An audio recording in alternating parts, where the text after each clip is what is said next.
지난주부터 9월 한 달 동안 오늘 우리에게 가나안 땅은 어떤 곳인가? 특별히 영적인 의미에서 어떤 곳이 하나님께서 이스라엘 백성에게 주시기로 약속하신 가나안 땅인가? 나아가서 우리의 삶의 지경이 어떤 의미에서 적과 꿀이 흐르는 축복의 땅이 될 수 있는가? 이런 말씀을 고민하며 나누고 있습니다. 지난주에는 하나님을 굳게 믿고 신뢰하며 그분의 말씀을 순종하는 곳이 곧 가나안이요 적과 꿀이 흐르는 축복의 땅이다, 그렇게 말씀드렸습니다.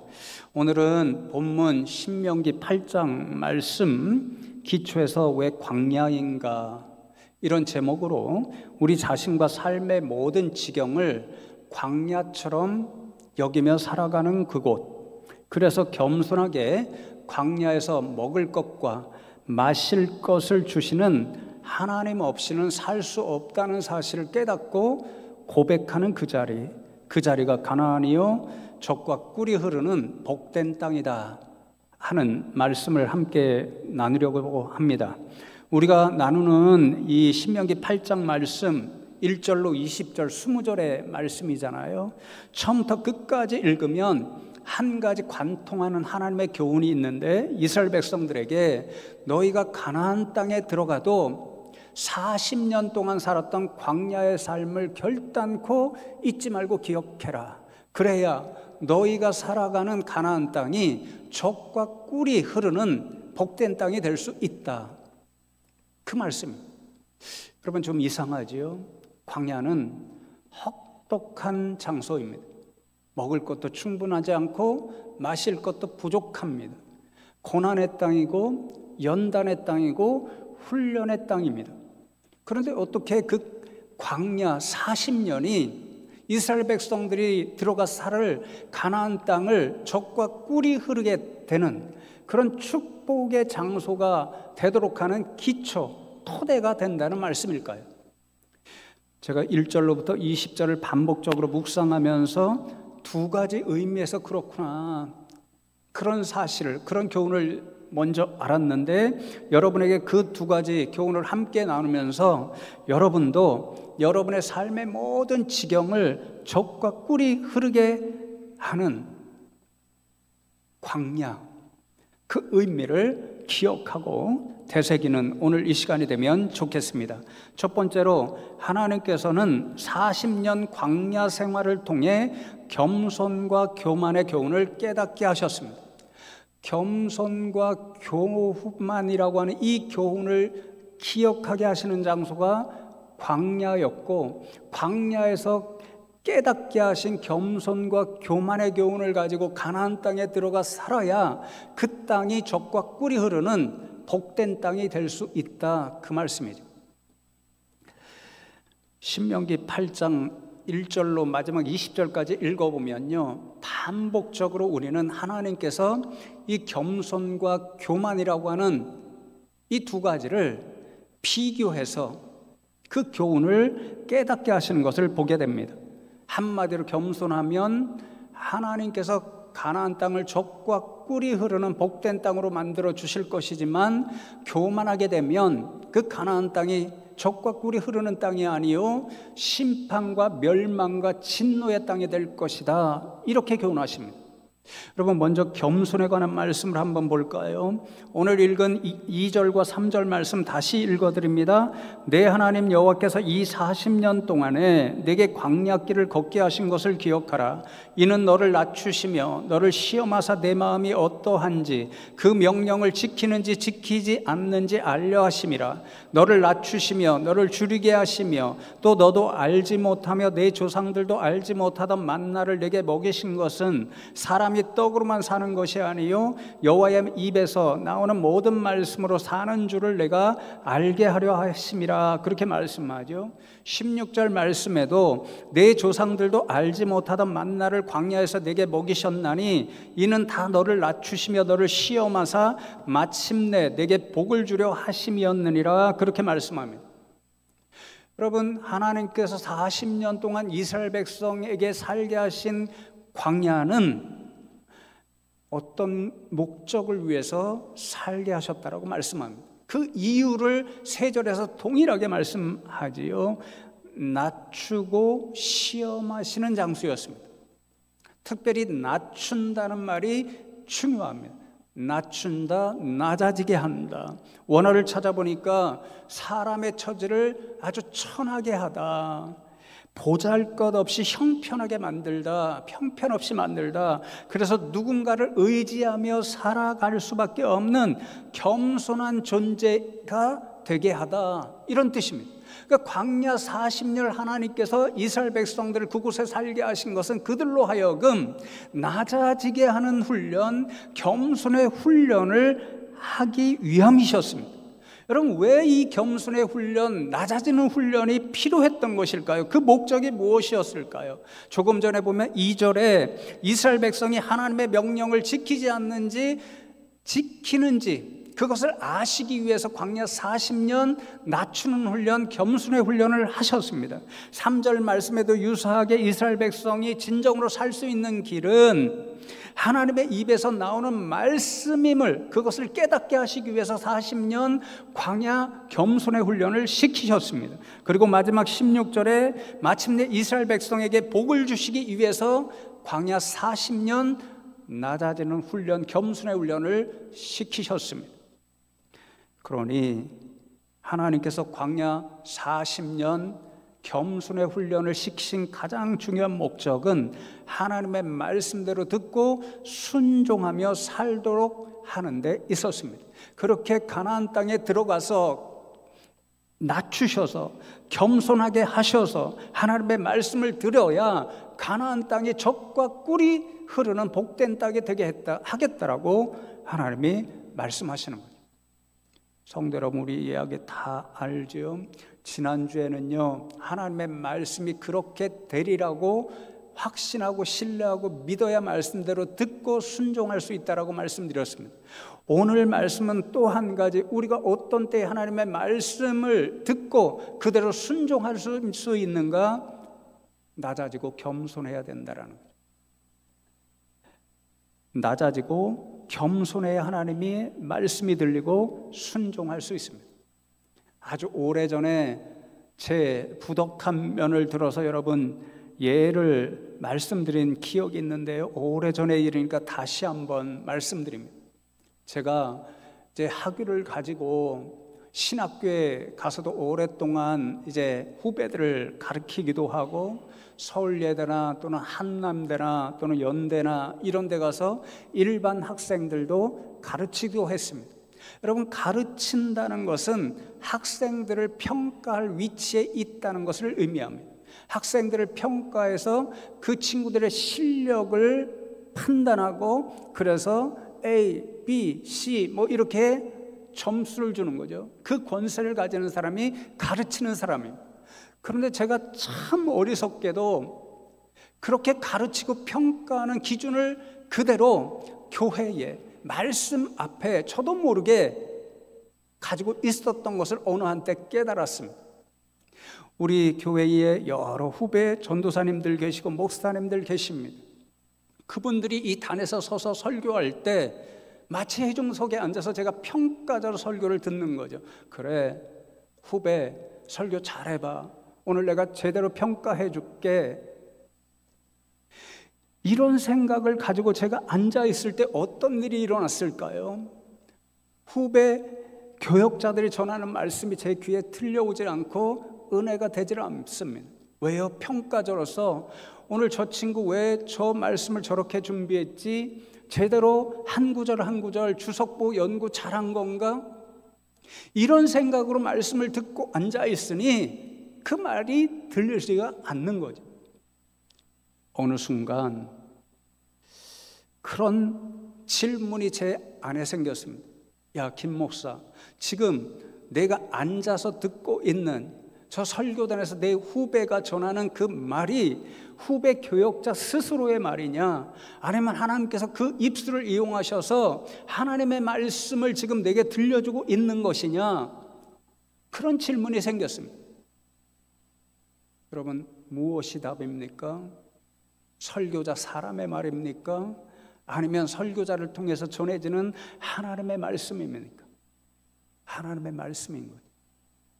그 순간에 제 어리석은 모습, 평가자로서 회중석에 앉아있던 그 모습이 반성되고, 그 이후로부터 오늘까지 어떤 설교자가 이 단에 설지라도 좀 더 귀를 기울이게 되고, 그 설교를 통해서 그 설교자가 깨달은 말씀이 제게 들리고 하나라도 더 은혜가 되고, 또 그 설교를 통해서 제게 주시고자 하는 하나님의 교훈이 더 깨달아지고 있습니다.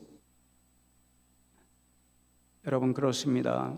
하나님이 40년 동안 광야 생활을 통해서 이스라엘 백성에게 깨닫게 하고자 하신 교훈이 낮아져라, 겸손해라, 그래야 내 말씀이 들린다, 그래야 내 말씀대로 듣고 순종한다, 가나안 땅에 가서 그렇게 살아야 그 가나안 땅을 내가 젖과 꿀이 흐르는 복된 땅으로 만들어 줄 것이다, 이 교훈인 거죠. 여러분, 그러니 여러분 자신도 항상 스스로 낮추는 훈련을 하시기 바랍니다. 겸손한 분들 되시기 바랍니다. 특별히 하나님의 말씀 앞에서, 이 설교단에서 선포되는 그런 하나님의 말씀 앞에서 여러분 스스로를 낮추고 겸손해지시면 하나님의 말씀이 하나라도 더 들리고, 들린 말씀대로 순종하며, 그때 하나님께서 여러분의 모든 삶의 지경을 젖과 꿀이 흐르는 가나안 땅으로 만들어주시는 은혜를 누리게 될 줄로 믿습니다. 반면에 본문 신명기 8장 11절로 20절까지의 말씀을 보면 겸손의 정반대, 교만에 관한 교훈을 말씀해 주십니다.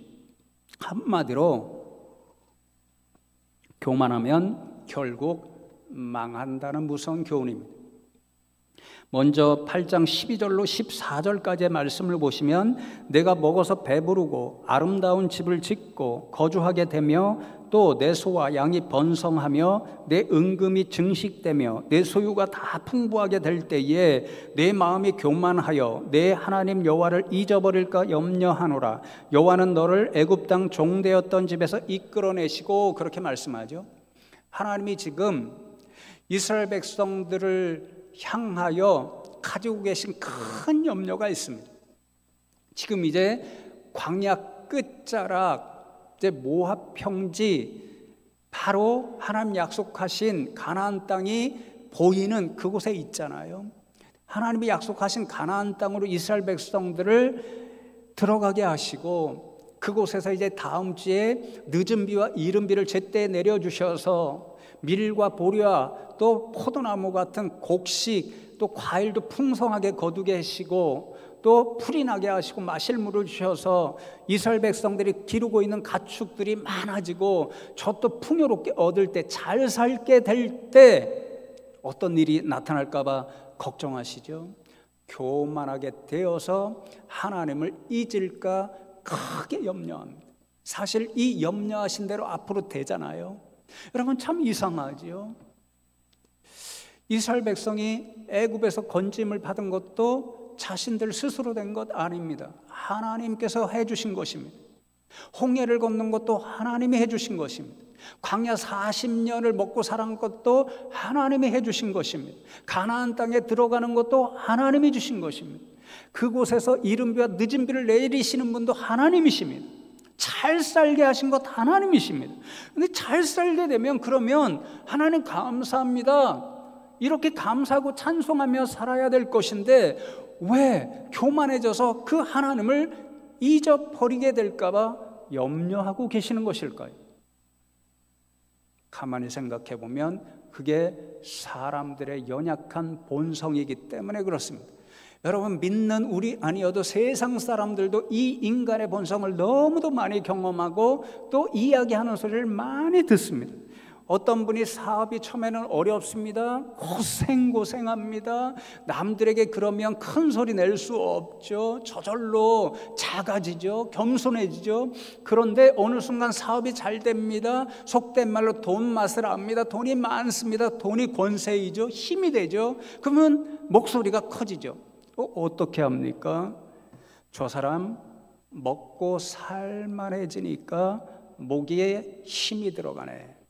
그런 말 많이 하죠. 교회도 똑같습니다. 예를 들어 목사 세계에서도 저 목사님 개척교회 하며 어려울 때는 겸손하시더니 교회 부흥하고 성도들 많아지니까 목에 힘이 들어가시네. 그런 음성을 때때로 들을 때가 있습니다. 여러분들 스스로도 그러죠. 여러분 옆에 있는 분들 혹시 뭐 그런 분들 없으시겠지만 그런 말씀들 하시죠. 저번 집사일 때는 참 겸손하시더니 안수 집사가 되고 권사가 되고 장로가 되고 그것이 벼슬인 줄 알아서 목이 꼿꼿해지네. 사람이 너무 변했네. 이런 말씀 여러분들도 많이 하시죠.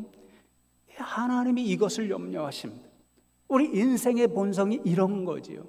어려운 때를 잊어버리고 어려운 때 잘 살게 해주신 것이 하나님이라는 사실을 잊어버리고 교만해져서 그 순간부터 하나님의 말씀이 들려오지를 않는 거죠. 하나님께서 이스라엘 백성들이 교만해질까 봐 염려하시는 이유가 바로 거기에 있습니다.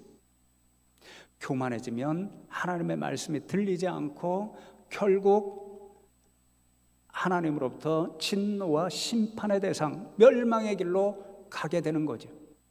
그 결론이 20절입니다.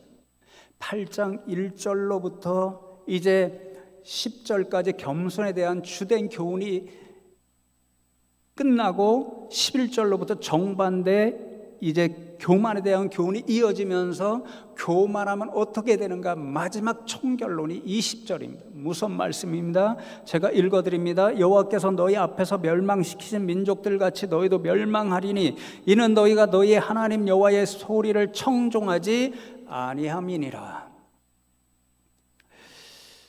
하나님이 이스라엘 백성들이 가나안 땅에 들어가서 잘 살게 되어 교만하게 되면 어떻게 된다고요? 너희도 멸망하리라. 하나님이 이스라엘 백성들에게 가나안 땅을 주시기 위해서 가나안 땅에 살고 있던 가나안 7족속을 멸망시키시고 쫓아내셨습니다. 그들이 하나님을 모르고 우상 숭배하고 교만한 어리석은 민족들이었으니까 멸망시킨 거죠.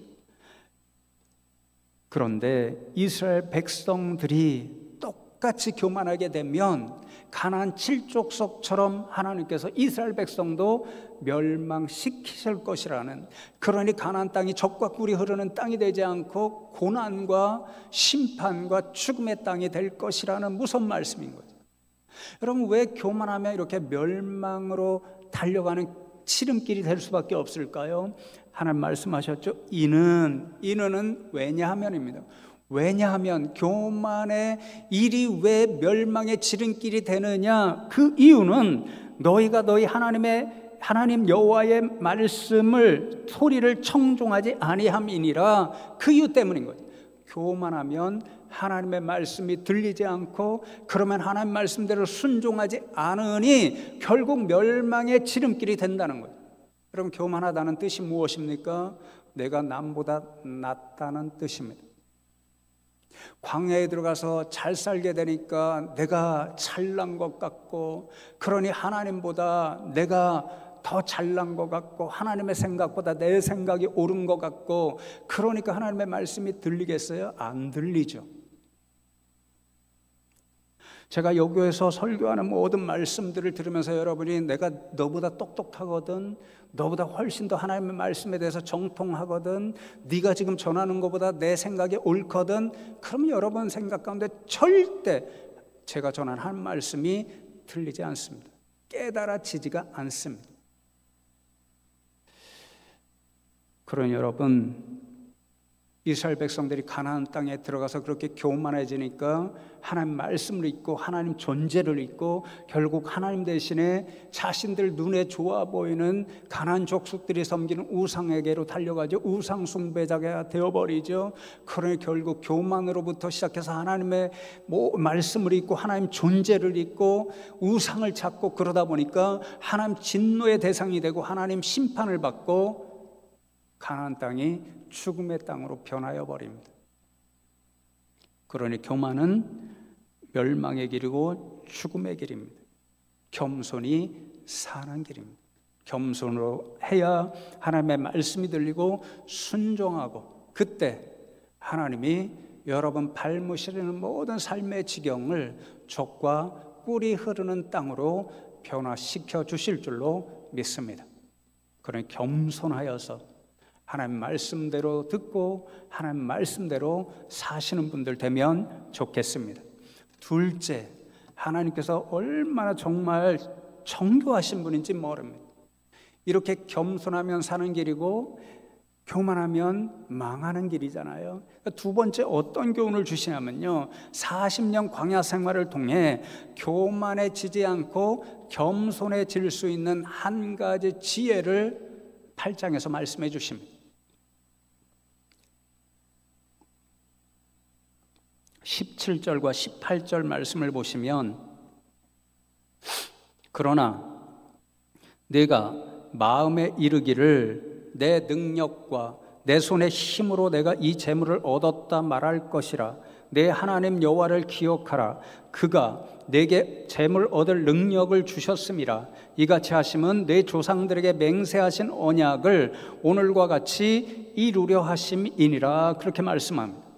제가 밑줄을 그어 강조했죠. 비교해 보십시오. 이스라엘 백성들이 가나안 땅에 들어가서 농사도 잘 되고 가축도 잘 되고 많은 재물을 얻었을 때에 착각하기 시작한다는 말씀입니다. 어떻게 착각하죠? 내가 내 능력으로 이렇게 농사를 잘 지은 거지. 다음 주에 말씀 나누겠지만 너무도 중요한 말씀 11장 나누게 되는데, 이 가나안 땅이 풍요롭고 젖과 꿀이 흐르는 땅이 되려면 하나님이 적절한 때에 늦은 비와 이른 비와 늦은 비를 내려 주셔야 되는데, 그 사실을 잊고 자신이 기술이 좋아서 농사 잘 지은 줄 압니다. 밀과 보리 자신의 능력으로 풍요롭게 곡식을 거둔 줄 압니다. 포도송이 주렁주렁 매달린 그것을 보면서 내가 포도 기르는 기술, 지혜가 있어서 잘 거둔 거지 착각합니다. 가축이 많아진 것을 보고 내가 이 가축을 잘 길렀으니 내 능력과 내 힘과 내 지혜, 내 기술로 이렇게 가축을 많이 만든 거지 착각하기 시작합니다. 그러면 어떻게 될까요? 하나님을 잊는 거죠. 내 힘으로 다 할 수 있고 내 능력으로 다 얻을 수 있고 내 기술로 전부 할 수 있고, 그러면 하나님의 도우심이 필요 없는 거죠. 하나님이 해주시는 일이 필요 없는 거죠. 교만해지는 근본 바탕이 어디로부터 시작된다는 거죠. 이 생각, 내가 모든 것을 할 수 있어, 내가 가진 모든 것이 내 능력 때문이야. 그런데 사실은 어떻다고요? 하나님 말씀하시죠. 내 하나님 여호와를 기억하라. 그가 내게 재물 얻은 능력을 주셨습니다. 이스라엘 백성은 착각합니다. 이 재물, 내가 가지고 있는 모든 것 내 능력으로 얻은 거야.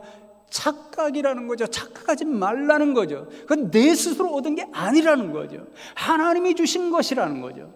하나님이 비를 주셔서 보리와 밀을 심어서 거뒀고, 하나님이 비를 주셔서 포도나무를 심고 포도송이를 거뒀고, 하나님이 비를 내려 주셔서 풀이 나게 하시고 마실 물을 주셔서 가축을 기를 수 있고 젖을 짰다는 것, 그 사실을 잊지 말라. 모든 게 하나님의 은혜였고 하나님이 주신 것이었고 하나님이 내게 능력 주셨으므로 가능했다는 것, 이 사실을 잊지 말아야 겸손하고 교만해지지 않을 수 있다는 거죠. 제가 이분을 험담하려고 하는 이야기가 아니니까 이해하고 들으시면 좋겠습니다. 제가 미국 유학 갔을 때에 다른 목사님들보다 이 철학 공부를 많이 했잖아요. 신학을 제대로 하려면 철학에 대한 지식이 때때로 많이 필요할 때가 있습니다. 미국에 가니까 더 그렇더라고요. 그러니까 여러 목사님들이 철학적인 것, 또 복잡한 용어 같은 거 이 막힐 때 저를 가끔 찾아오기는 했습니다. 그런 분들 가운데 지금 이름만 대도 여러분이 다 알 수 있는 큰 교회 담임 목사님도 계시고 교수님도 계십니다. 청출어람이라는 생각이 됩니다. 교만한 생각일지는 몰라도요. 근데 어쨌든 그 가운데 한 목사님이 계셨는데 아주 유독 저를 열심히 찾아오셨습니다. 제가 한 1년 동안 가족을 두고 혼자 있었으니까 시시때때로 전화하시고 시간 되시냐고 뭐 물을 게 있다고 찾아오시면 노트북 하나 들고 한 번 오시면 2시간, 3시간, 제 시간을 다 뺏어갑니다. 그런데 그분이 좀 안타깝게도 느껴지고 또 그분이 열심으로 저를 찾아오시니까 그 열심에 감동되어서 제 시간이 아깝지만 아까운 줄 모르고 2시간, 3시간 함께 공부해드리고 묻는 말씀에 대답해드리고 그랬습니다. 노트북을 펴놓고 저한테 묻고 대답하는 것을 전부 적어가면서 목사님 어록입니다. 어떻게 이런 어록을 말씀하실 수 있습니까? 나중에 제가 정말 기회가 되면 이 어록 책으로 내드리겠습니다. 그렇게 말씀하실 정도였습니다. 지금까지 책이 안 나왔어요. 이제는 어록이 아니라고 생각하는가 봐요.